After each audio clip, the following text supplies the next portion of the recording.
And thank you for the nice questions.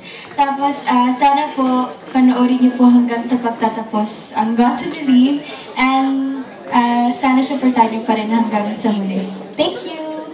Si Direk Richard muna, Direk salamat po sa pagtangkilik ng Got to Believe. At abangan niyo po yung gagawin nilang pelikula. Second unit ulit ako, Direk. Thank you po sa lahat ng suporta, sa lahat po ng sa lahat ng good reviews and write-ups po na ginawa nyo para maging successful po yung show. Thank you. Thank you po for being here and sana po abangan ninyo ang huling siyam na gabi. Siyam na gabi. Diba? Bilang na bilang. Siyam! Iniisip ko talaga yun.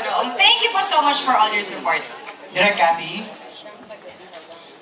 Sabi nila sa akin, mula simula, lagi daw po nag-worldwide trending ang Got to Believe. And with that, thank you very much sa lahat na nagpa-trend, sa lahat ng nanood, at maraming salamat po sa inyo, at maraming salamat sa mga cast. I may never have thanked you enough, no? Pero thank you. Got to Believe will not be Got to Believe without everyone. And thank you, Richard. Thank you sobra kasi, thank you.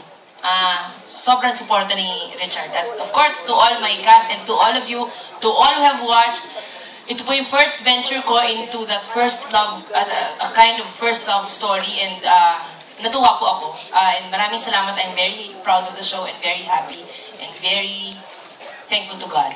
Thank you po. Thank you. DJ, ikaw naman. Siyempre sa lahat po ng nanood sa Got to Believe mula simula ho hanggang katapusan. Itong katapusan po ay maraming salamat. At sana ho nagustuhan niyo po yung ipinakita namin sa inyo at ang story na ibinigay po namin sa inyo. Sana po na-entertain po namin kayo. At siyempre maghihiwa-hiwalay na po kami pagkatapos nito. Nakakalungkot po yun. Siyempre maraming salamat sa friendship, guys. Yeah! Catherine, ikaw naman.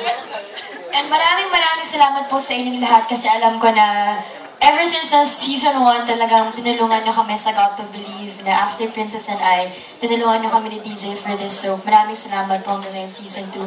And of course sa mga fans talaga na yun nga, kaya sinabi mo from social networking sites, super yung effort nila. And din sa mga supportan nyo rin po mga press, thank you. Kasi naramdaman talaga namin na sinuportahan na kami. And sana magustuhan nyo itong last 9 days namin kasi paggagalingan po namin lalo and subukan talaga namin siya maging best ending ever. Ayan, and speaking of that, meron tayong best fair ever on Sunday. Yeah, on Sunday, March 2 sa Makati Circuit. Makati Circuit. So sana kung may time ko yung mga anak niyo po, yan, magsasaya tayo dyan.